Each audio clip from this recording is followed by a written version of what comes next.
Amy, let me tell you about a magical place that is so exactly designed to be enclosed space, year-round fun for the whole family that I bet you already know what I'm going to say before I even say the name. Let's say it together on 3. 1, 2, 3. Great Wolf Lodge. You got it, Amy. My kids loved Great Wolf Lodge when we went. You probably already know that it has a huge indoor water park with a wave pool, lazy river, a bunch of massive water slides. But then your pack can hit the other attractions because wait, there's more. Great Wolf Lodge has adventure-packed attractions like Magi Quest, a live-action game kids can play throughout the lodge, plus the Northern Lights Arcade. Spent some quality time there, so your kid who loves the lazy river and your kid who loves fantasy games will both have a great time. Great Wolf Lodge also offers great dining options and complimentary daily events like nightly dance parties, all under one roof. Unpack the car once and you're settled in to have fun. And with 22 lodges across the country, you're always a short drive away from adventure. We've both had such great times at Great Wolf Lodge, so bring your pack together at a lodge near you. Learn more at greatwolf.com and strengthen the pack. I am now part of the What Fresh Hell Industrial Complex. What fresh hell? Laughing in the face of motherhood. Oh, I need more of this in my life. With Margaret Abels and Amy Wilson. I'm working to make my body stretchier and bendier. A podcast that solves today's parenting dilemmas so you don't have to. It was okay, I'll just detach from outcomes. That's easier said than done. Hey, everybody. Welcome to What Fresh Hell. This is Amy. This is Margaret, and today we're talking about real self-care for moms, as opposed to, Amy? The fake self-care. Fake self-care. But I mean, I do think that self-care is one of those like goony goo-goo terms that's become a little bit like a way to sell you things on Instagram. You know what I mean? Like, it's just become a little bit like, yep, these expensive shoes, self-care. And it's like, wait, I don't know if that's really self-care. No, that is really true. I think about this a lot, how that self-care, like taking care of yourself, we have used as a synonym now for looking good. Oh, terrible. Letting yourself go means looking bad, and taking care of yourself means looking good. And so it's just another like source of feel bad for me. I guess I'm not practicing self-care if I don't put on my power lipstick to walk my daughter to school. And so then I resist it. I'm like, self-care is a crock, but no, it's not. It depends on how you describe it. Right. We can take care of ourselves without being victimized by the beauty industrial complex. So like, I think, without getting off on a huge tangent, like, all beauty stuff is, and they keep up with our changing terms. So it used to be like, look good for your husband. And now it's like, oh, that's not a thing anymore. But now it's like your self-care is spending a lot of money on your face. And it's like, let's get away from self-care as like diet and beauty industrial complex and talk about like what actually helps us feel better. Well, if skincare, like I love lotions and potions, and if they make you feel better, then I guess it is self-care. I want to start with deciding what self-care is, period. Let's lead us off. I'm really hoping you have some studies, Amy. I do. Okay. Not surprised. Your self-care is doing research. My self-care is a little time with research. So you can actually go on something called Google Trends, and it's very interesting. And you can look for how often a word was searched for. And it's a factor. You can see it's like growth. Like how often have people searched for podcasts? And I'm just going to say that when Amy says this is, quote, really interesting, unquote, your mileage may vary. May not apply to everyone. So, for example, like a podcast in 2004, nobody was searching for that. In 2000, like it's hockey stick, how often people search for the word podcast, for example. Similarly, right. Self-care as recently as like 2004 was not something that people were searching for. And in 2020, it's something that people are searching for all the time. So, yeah, it's a buzzword. It's become a buzzword, right? And so the New York Times, Tim Herrera runs the New York Times Smarter Living section. And so he talked about this phenomenon, this Google Trends thing. And he posited that self-care 20 years ago meant mental health self-care. Or it meant like, getting your yearly physical. That's what self-care meant. And that somewhere along the way, he says, it got, And then Anna Borges, he quotes her in this book. She wrote a book called The More or Less Definitive Guide to Self-Care, more or less. She says that it turned into a whole face masks and bubble baths thing about a decade ago. So it started out being beauty industrial. Yeah. I accuse you, beauty industrial complex. Yes, exactly. So 20 years ago it was about mental health. By 10 years ago, it was all about, what kind of tingly bubble bath you're using. And she's arguing that now people are rebelling against that and saying, wait, it is about mental health. That has to come first. And that people have come back around, come full circle on what self-care means. And I don't think, by people, I don't hear the men in my life, at least the heterosexual men, talking very much about self-care. Do you? No, never. My husband literally has never mentioned self-care to me. Right. Don't care what they look like on a Saturday morning. But my husband is very fit and he cares a lot about. Yeah, he's into fitness. He's very into fitness and diet. He's like Lizzo. He's working on his fitness. He's feeling good as hell. Yeah. Longevity is totally a priority for him, but he would call it longevity. He wouldn't call it self-care. Yeah, my husband is like, I'm going to eat Reese's Puffs in bed and maybe go for a jog once a month. And that works for him. And then he's like, that is self-care. That's his self-care. Reese's Puffs is my self-care. And I think that's another thing too. My self-care is Google Trends and yours is, I don't know what, not that. The Bachelor, The Bachelor? I don't know. Maybe. And that's okay. Self-care can mean what it means to you. And that's what matters. Maybe that's what I'm coming down on. We don't have to decide what self-care means for you and me because like most things, it's going to be very opposite-y. So maybe we sort of set up what it means for ourselves. Right. It's not that watching reality TV and eating Reese's Puffs bad, lotions and potions good. There is no definition of it. But I do think, and we'll talk it through because I'm not sure this is right. It's just coming to my head that external is probably not as good in self-care as internal. I want my house to look like the Williams-Sonoma showroom is probably not as good self-care as I feel better when I stretch in the morning. So for you, self-care is sort of aspirational, self-talk? I'm saying that sometimes it can be, and those are the self-cares that I should probably reject. I will feel better when my house gleams from every corner. I think sometimes that's self-care, but it's not really good self-care. Yeah, that's house care. That's the people around you care, which can't not be a thing. Well, or I will feel good when I fit into the bikini that I used to wear when I was 18. That's not good self-care, but I think a lot of self-care kind of accidentally throws you in that direction. You know what I'm saying? That right, that's self-care is about having young looking skin. Totally absurd. That's not self-care. I was able to be about 10 pounds down from what I am now a couple of years ago, but it required such total self-abnegation and constant focus, right? It's kind of all I thought about and I was able to do it. But then as soon as I stopped thinking about it, I went back to my body's sort of natural weight. And yeah, I guess I would argue looking back on that a couple years later, that's not really self-care. That was a party trick. It's not even a little bit of self-care. And we have an episode that I love called Let's Not Care What We Weigh. This is kind of the internal cause of my life is stopping women from thinking they have to lose weight. But even the fact that you're I was able to do that, it's so aspirational. You're a great weight now and your body is caring for itself by eating more. Right. I just think self-care as co-opted by the people selling you industry it's so hard to break ourselves from it. And self-care and self-bettering are not the same. That's not what we're talking about. Self-care is about self-acceptance, right? Not improvement, it seems to me. Yeah, and there may be things that better you that are self-care, but I do think that we put this question on our Facebook group, which is facebook.com/whatfreshhellcast. You should always be hanging out there with us if you like the podcast, which you do. Always. You should always be there. You should always be there. You should quit your job. Your self-care from now on is just refreshing the What Fresh Hell Facebook page. That is your self-care. I am now part of the What Fresh Hell industrial complex. But I think that what we saw there is yes, for a lot of people, self-care means making myself feel better.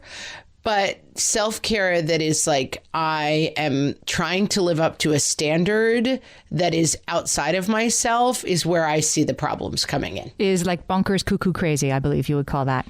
It is. And it's just like, I can't stand. I feel like I have so freed myself in my 40s from any idea of like, I need to look X, I need to weigh Y. Like, and I wish that through the podcast, I could give younger women the gift of like, here's the thing, guys. If you see a picture of yourself where you look fat, let me give you a piece of advice.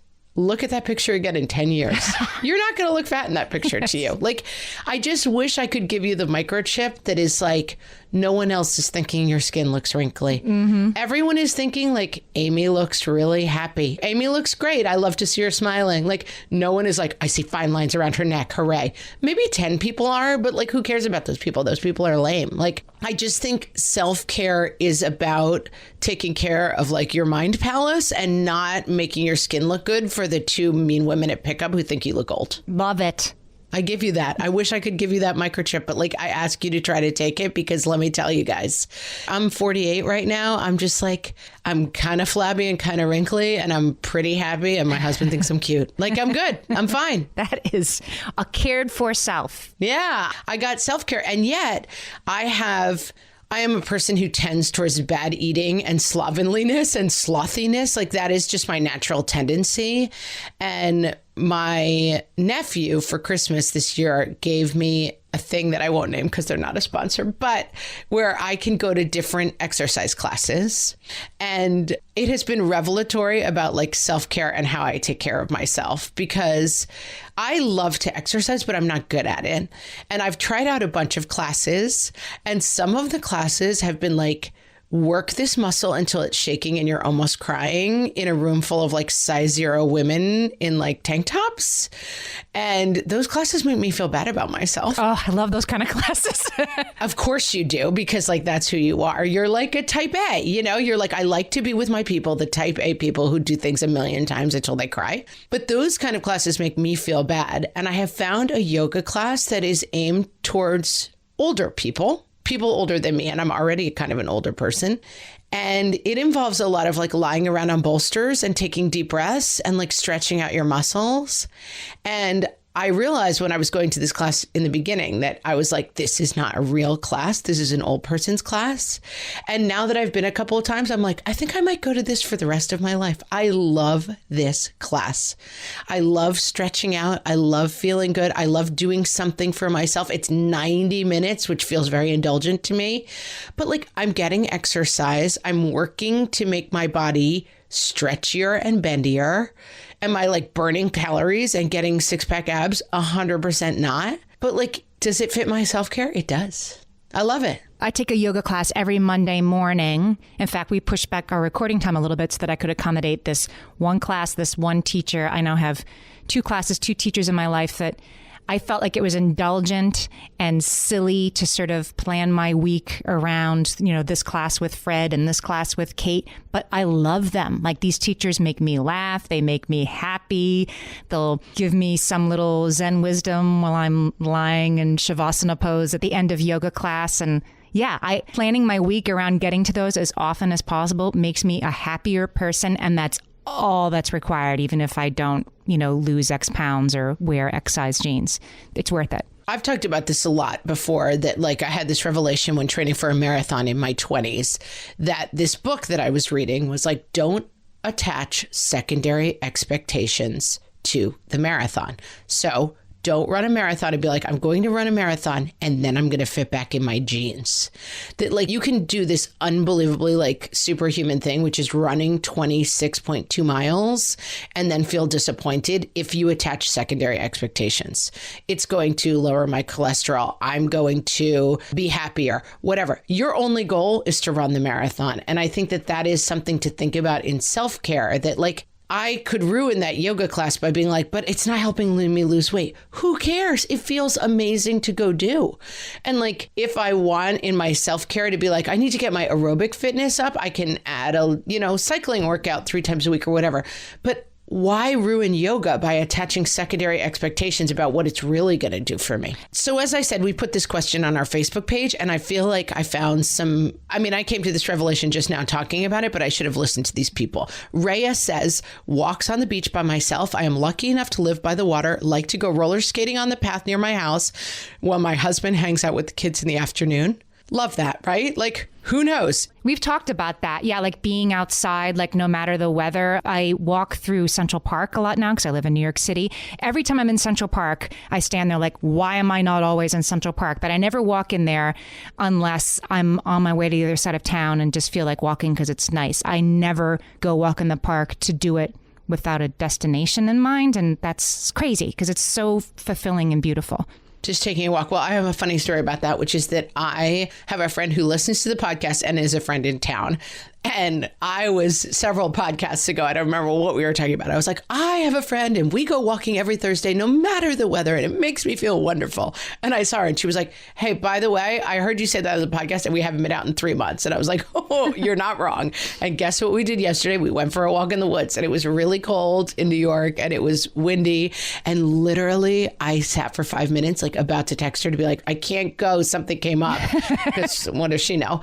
And I forced myself not to send the text and we went out. We had a beautiful time in the woods, but I was like, and it was cold. Obviously easier said than done, guys, because like, yes, I know that walking outside makes me feel better, but my friend was absolutely right. Like I got busy. It's been cold in New York and I just stopped doing it because I was like, I don't want to.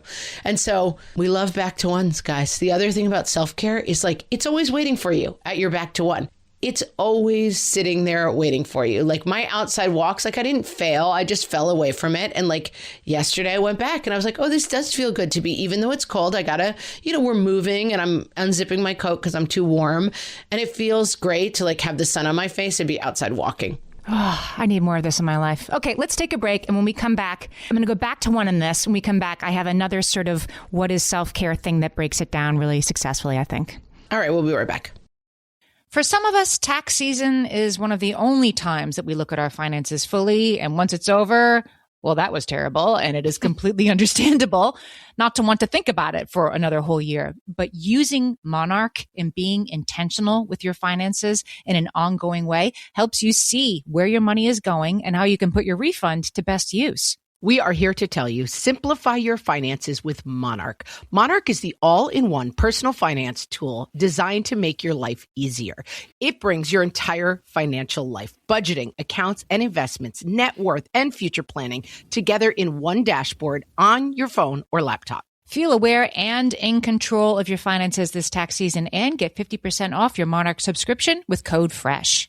As you know, my husband and I are preparing to send, 3 kids off to college, and I cannot tell you how helpful Monarch has been in showing us our full financial picture, helping us to track our spending and reach important savings milestones. Our weekly meeting, Amy, it's now run by Monarch. Love it. Achieve your financial goals for good with Monarch, the all-in-one tool that makes money management simple. Use code FRESH at monarch.com for half off your first year. That's 50% off at monarch.com, code FRESH.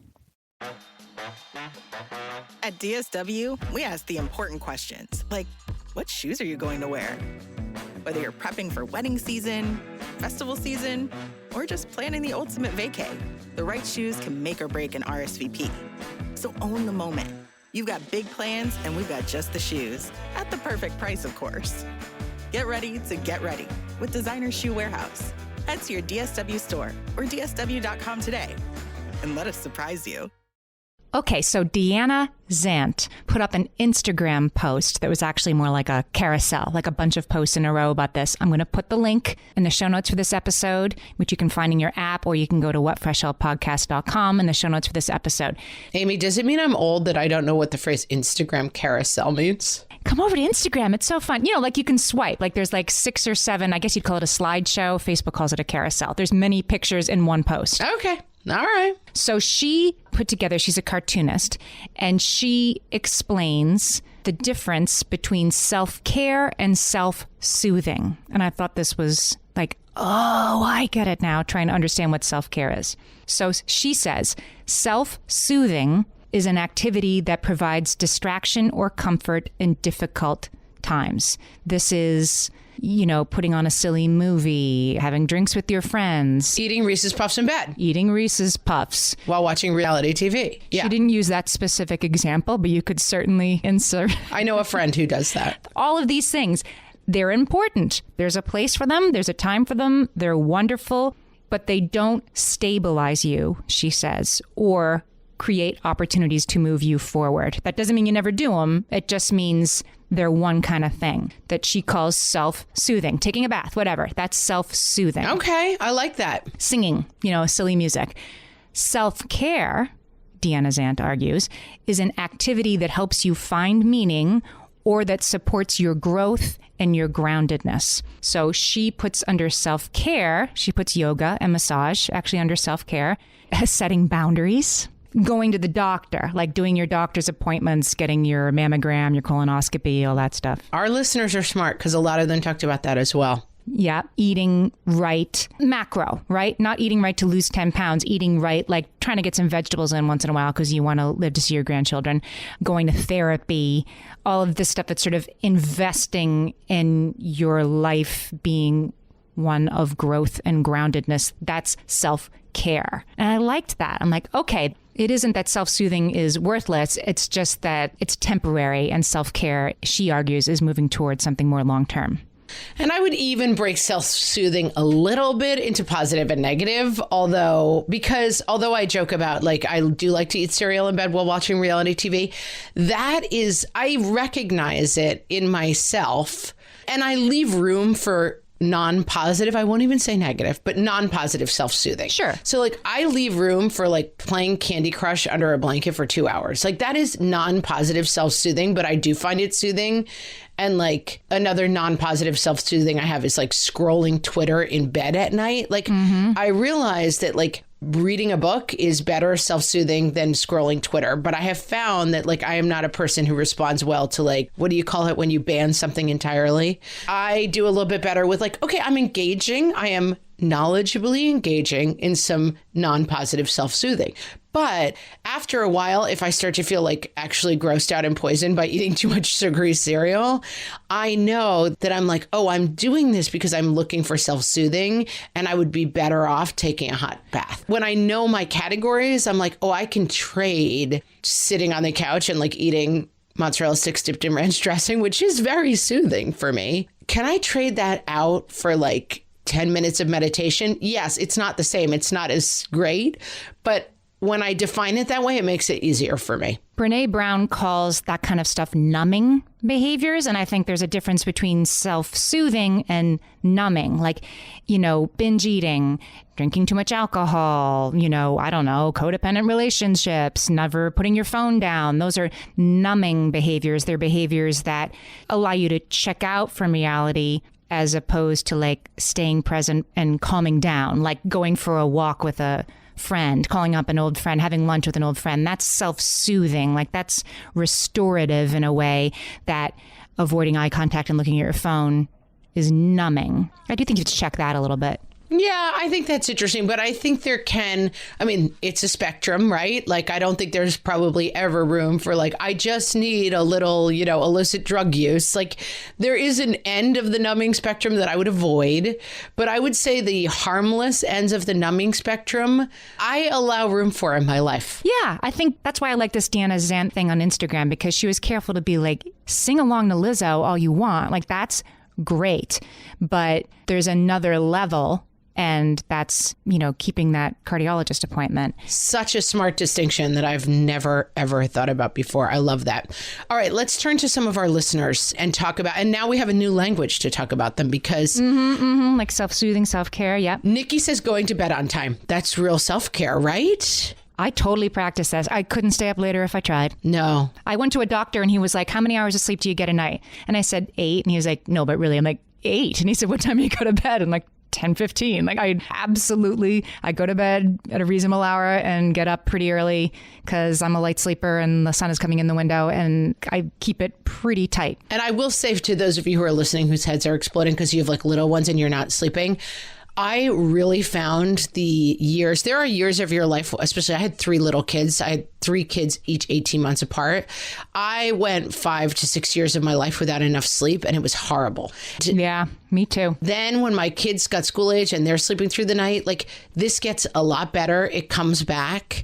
And, you know, there's always like times where like there's a kid who's waking up. I had a kid who had a nightmare the other night. Like it's not perfect, but self-care that is getting 8 to 9 hours of sleep a night is not possible when you have little kids. And so like you may have to just work around that for a couple of years, but it comes back and, oh, I'm such a good sleeper now. I mean, I'm not a great sleeper. I have a little insomnia and stuff, but I'm all about my sleep. Even in the worst days, I would be like, if I could get 4 hours as one REM cycle, and I would try to hold myself, even in those toughest years of the teething baby, like get 1 4-hour block. And if you can't get that, then nap. Like I used to take a lot of naps, and napping is not indulgent. Hello, it's not indulgent when you're getting 5, 6 hours of broken sleep a night. It's completely necessary. Grab it when you can. Yeah, I had years where I was like, God, I'm always napping. I probably haven't taken a nap in, I don't know, 3 years, I guess. I mean, I just don't nap anymore. But it's because I sleep enough at night. You take naps because you need them.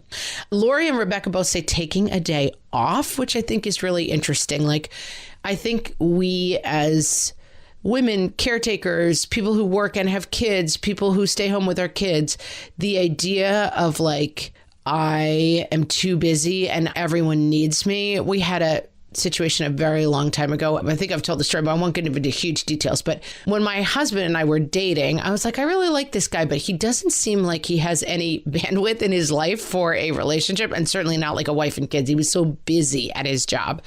And then we, on an early date, got involved in a very bad accident, and he was unconscious and in the ICU for like 9 days, and then recovering for 3 months. And he worked at a small company, and he would have said before then, like his job, like he literally could not take a day off because his job would collapse.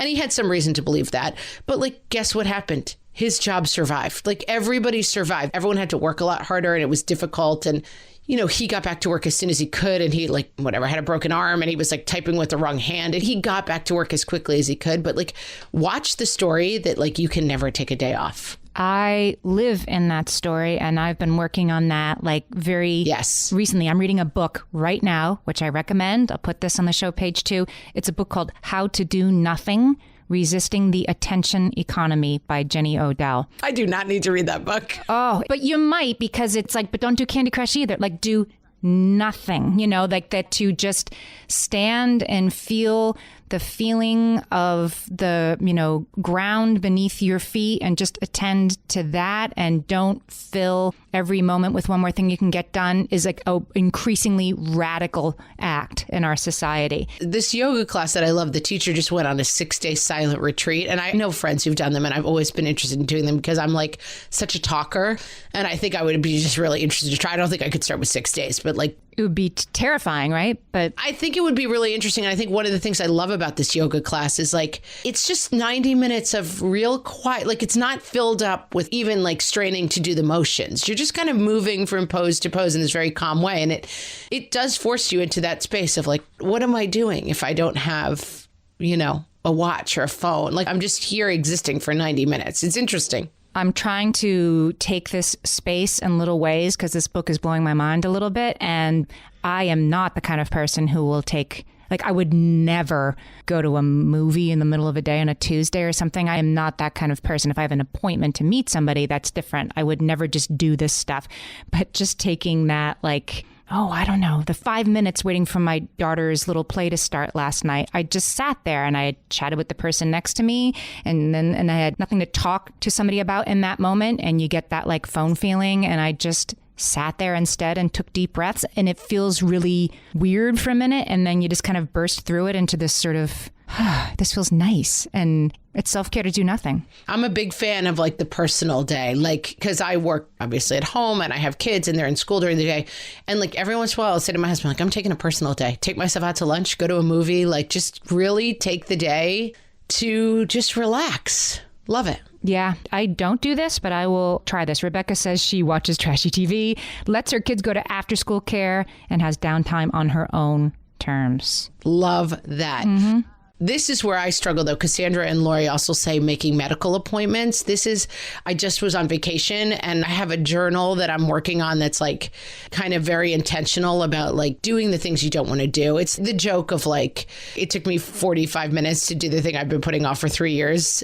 And one of the things I found was like, whatever, I saw a doctor 3 years ago who was like, you might need to take this medication. And then, of course, I was like, I let the prescription lapse. And I was like, am I supposed to still be taking this? And I was kind of embarrassed to call and be like, 3 years ago, you said I was supposed to be doing this thing. And I don't know if I'm supposed to, and I haven't been. And the phone call took 45 minutes, you know, scheduling a mammogram, all those things that you're like, oh, it takes too long and I don't have time and I'm annoyed by it. Like just calling my doctor and being like, are you coordinating records with all these other doctors that I see? And do you all speak the same? No. Okay. Then you have to fill out this form. It's all really, really annoying. But like that is a good form of self-care, I feel like. I find like calling the doctor's offices and dealing with the health insurance and being put on hold to be a source of stress.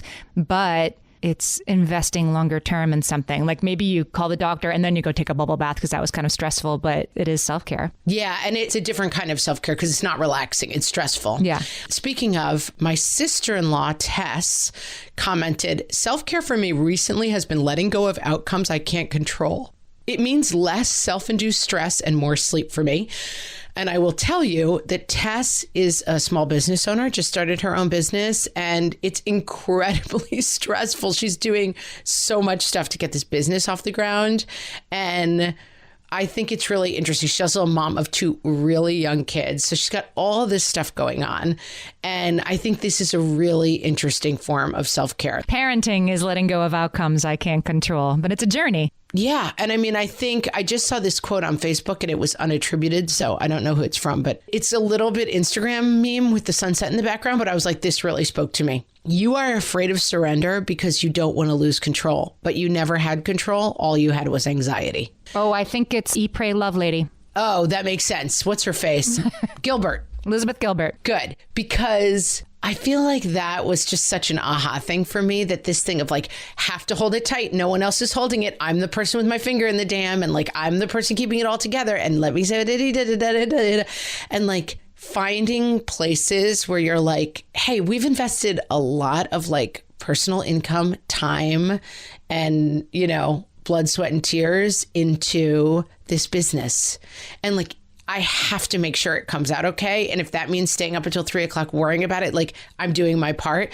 Just watch the parts where you're not actually moving it forward. You're just worrying about it. You think that, like, I flew in a helicopter once and I was gripping the sides of my seat, the armrest, as if that alone was keeping us in the air, right? Like my concern about how we could possibly be airborne in this thing was the only thing keeping it in the air. Well, I always say I have to sit by the window because I have to watch the ground and keep the plane in the air with my eyes watching the ground. Like that's how I help, you know?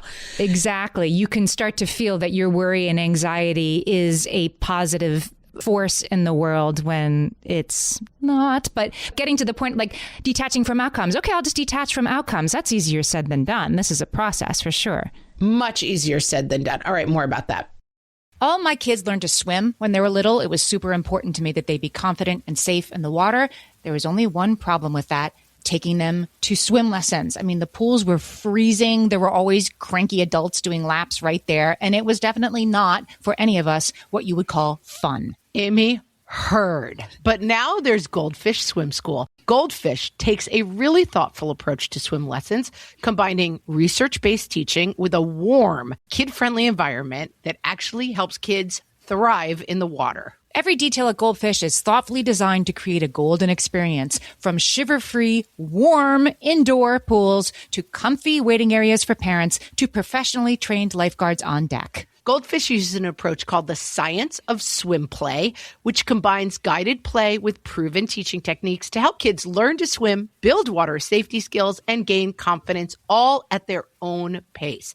Lessons are designed to meet kids exactly where they're at. If you've been thinking about swim lessons or just wondering where to start, this is a great opportunity. Right now, Goldfish Swim School is offering a waived membership plus your child's first lesson free at participating locations. Just visit goldfishswimschool.com/free to find a location near you and enroll using promo code FREE. That's goldfishswimschool.com/free, promo code FREE. Amy, when I'm having a good hair day, it usually makes my whole day better. And that's why on every day, I'm taking Nutrafol. Nutrafol is the #1 dermatologist-recommended hair growth supplement brand. And it's the #1 hair growth supplement brand personally used by dermatologists. Nutrafol's hair growth supplements are peer-reviewed, NSF certified for sport, and clinically tested. Nutrafol offers multiple formulas for men and women tailored to different life stages and lifestyle factors, so you get support that's actually right for you. Adding Nutrafol to your daily routine is easy. Order online, no prescription needed, with automated deliveries and free shipping to keep you on track. Let your hair be one less thing to worry about. See visibly thicker, stronger, faster-growing hair in 3 to 6 months with Nutrafol. For a limited time, Nutrafol is offering our listeners $10 off your first month subscription and free shipping when you visit Nutrafol.com and enter promo code LAUGHING. That's Nutrafol.com, spelled Nutrafol.com, promo code LAUGHING. And now, practicing self-care before kids versus practicing self-care after kids from the What Fresh Hell podcast. Before kids. I'm going to luxuriate in a nice hot bubble bath and let all of my cares just soak away. After kids. I'm going to let the kids play age-inappropriate video games for 20 minutes and let myself shave at least one of my legs in the shower. Before kids. I'm going to take some time out to make a nice, healthy meal for myself and enjoy it sitting on the patio in communion with nature. After kids. I'm going to move this leftover mac and cheese to a plate instead of eating it straight out of the pan. Before kids. Spa day. Some hot stones should really relax my lower back. After kids. I'm going to allow myself 4 very deep breaths after letting the kids out at the drop-off line. Before kids. 1 facial serum for day, 2 facial serums for night. After kids. I'm just going to clean my face off with this nearby baby wipe. Before kids. I've bought this sunrise alarm clock to gently wake me without disrupting my sleep cycle. After kids. I've produced 3 humans who shriek at me for breakfast starting at 6:15 a.m. Before kids. I need to get to the beach and sit in the sand and soak up some sun. It's so restorative. After kids. The beach? Are you serious? We're not going to the beach. I'd have to be insane. This has been Practicing Self-Care Before Kids versus Practicing Self-Care After Kids from the What Fresh Hell podcast. Yes, detaching from outcomes, easier said than done, but worth trying. You know what I mean? Like being still, easier said than done, but like worth giving it 5 minutes before your daughter's play to breathe instead of look at your phone. Yes. Worth. A lot of people talked about alone time, and I agree with this one. I mean, when my kids were little, I had a deal with my husband that was called Saturday morning sleep-in, and every Saturday morning he got up. No matter how early the kids got up, he got up and got them out of the house and took them out for like at this little place near our house and whatever it is. So no matter how bad the week was, I knew I could get like 10 hours of sleep on a Saturday night. You can hang on to that little raft, right? Because Friday night I would get in bed at 8 p.m. and just cuddle down like a little squirrel. And then I would put in earplugs. And just the fact I knew I wasn't responsible, I could sleep for like 10 hours because I knew that like the minute they peeped, he would get them up, get them out of the house, and I could just relax for a couple of hours. Never did that. Sounds like a good idea, though. Saturday morning sleep-in, it was the best. But I find still, like, on the weekends, my husband has a bit of a habit of, like, after lunch on Saturdays, if we don't have other stuff going on, after lunch on Saturdays is his time to take the kids somewhere. And, like, it's just nice to know I have a little alone time because, like, otherwise I'm kind of responsible. So much less so when they were little because now my kids are out of the house a lot. But I think alone time is so important. I love it. I mean, alone time is important if it's important to you, right? Like Emily is saying she asks for a day off for her birthday and she says, I can use that day as I wish, maybe get my nails done, maybe run errands. I read that like, get your nails done. Like, ugh, I hate getting my nails done. It's like, I feel like I need to do it if I'm going to some nice party or something, but otherwise I just sit there like, there's so much else I could be doing. So it goes back to the idea that self-care is what it is for you. If Emily finds self-soothing and relaxation and getting her nails done, then do it. I would much rather get a massage or take a nap than go get my nails done. But if it works for you, then do it. Well, I think it's like the alone time is probably pretty common to most people. How you spend that time is going to be really different, right? Right.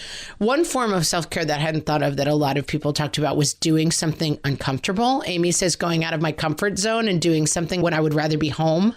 Sometimes that means a walk, going out with a friend, like pushing yourself. And Libby said, which I thought was really interesting, getting back to things that are meaningful for me and make me feel like I'm having an impact.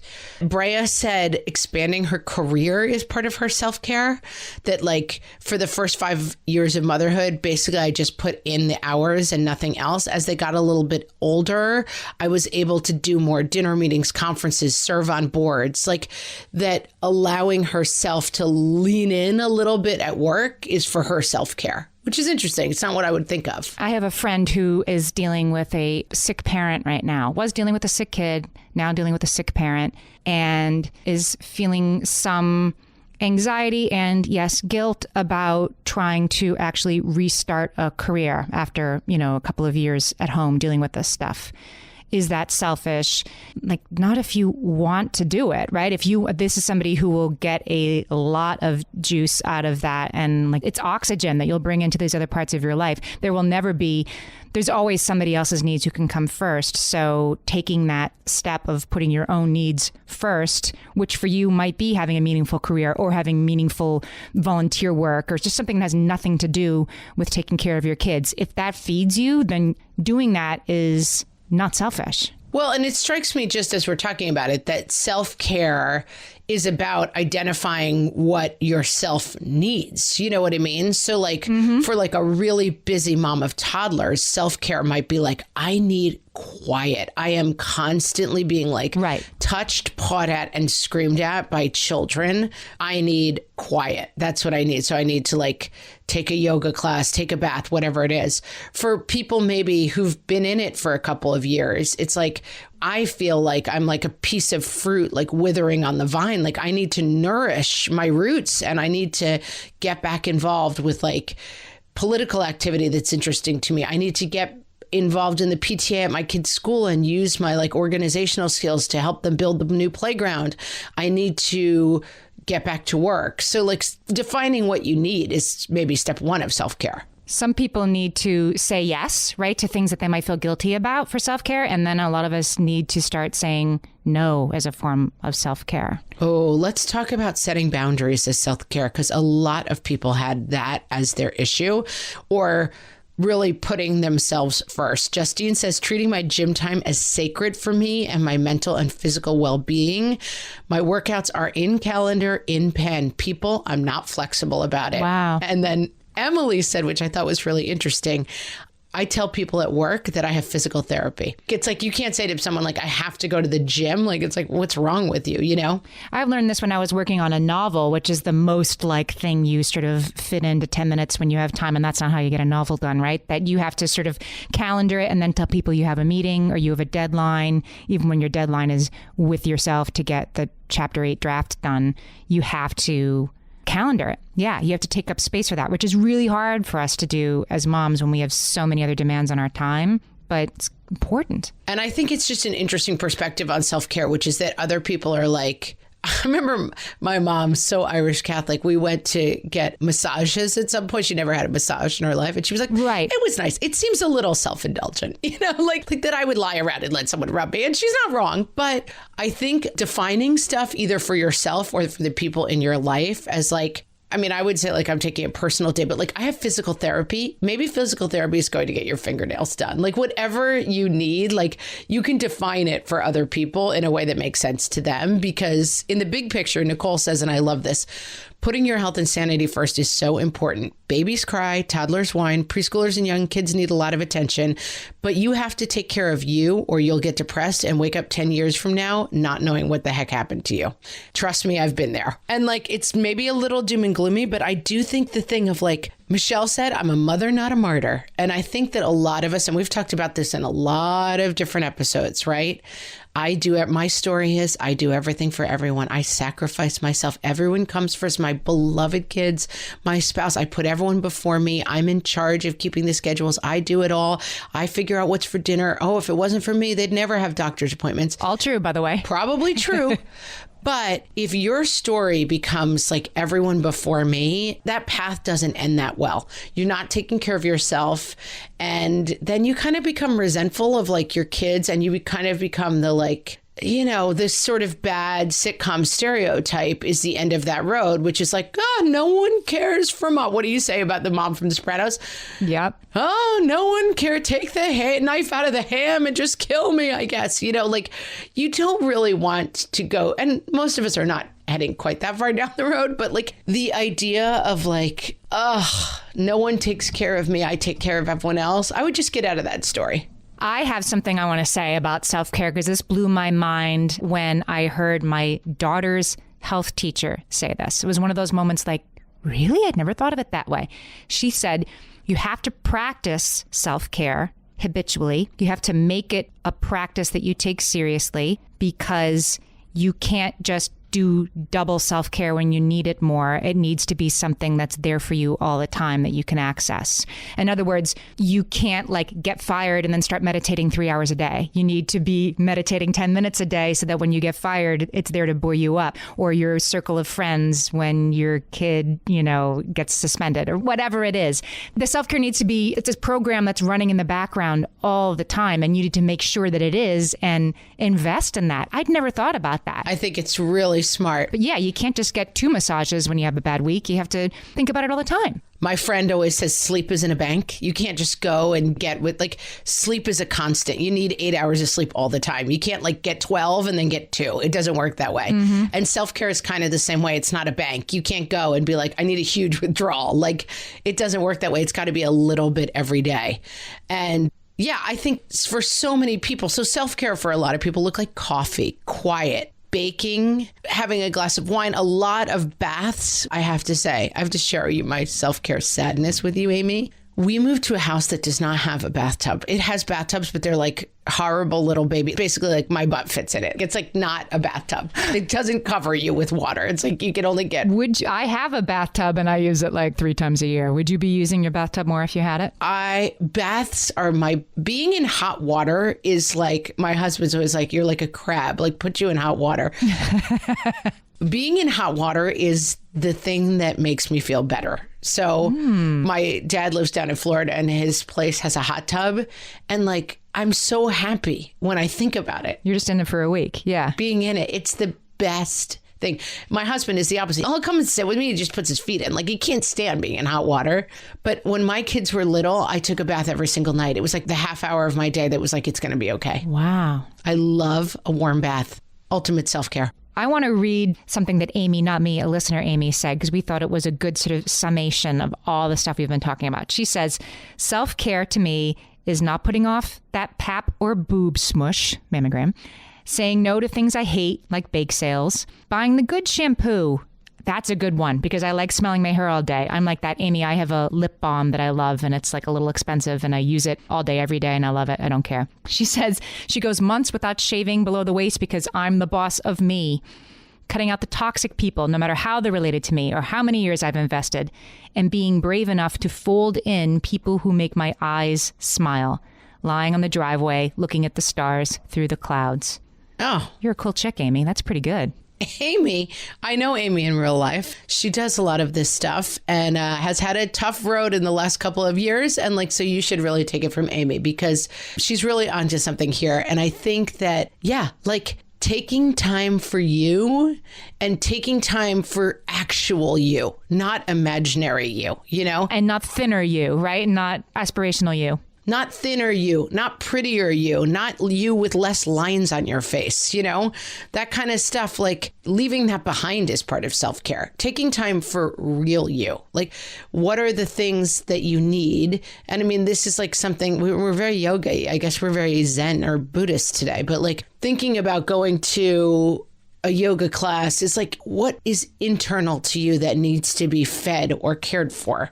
And not the story of like, I got to do everything because if I stop moving for 1 second, everything falls apart around me. Like, try to stop spinning the plates for a minute and just see what happens. I have a feeling they don't all crash around you. I have a feeling, I think of this all the time with my husband, who, is a middle-aged man who has a wife and a mother. And like every once in a while when his mom's over and we're both like, and do this and do this. I'm like, yeah, somehow this guy is alive and survived by himself without our helpful suggestions until 47 years old, And I think sometimes just letting go of like, I run the ship and realizing that your sense of control is really just a feeding of anxiety. That's the kind of self-care that I'm going to try to get into. We solved it. Solved it, guys. We're all cared for. I'm so 100% cared for. Yep. I'm going to make a practice to call old friends, like make it a habit practice, something I'm going to do because that is really worth investing in long term for me. And it would make me happy. So I'm going to quit thinking about it and just start doing it. And like my walks outside, it is something you've said like 4 times on the podcast that you're like, I'm going to commit to this. Oh, you're right. I have. Back to 1. It's your back to 1. I'm calling Heather on Sunday. It's just something you need to get back to. Not a failure. Just something you're going to get back to.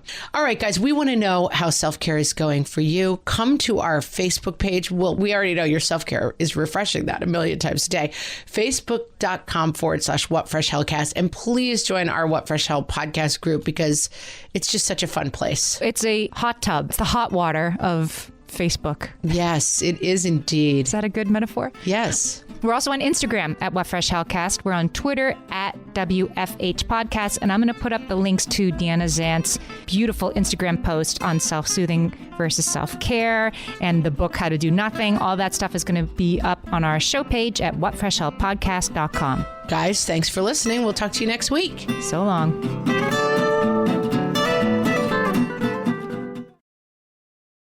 Close your eyes. Focus.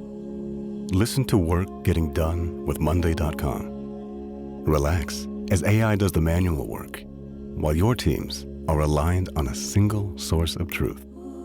Feel the sensation of an AI work platform, so flexible and intuitive, it feels like it was built just for you. Notice you're limitless.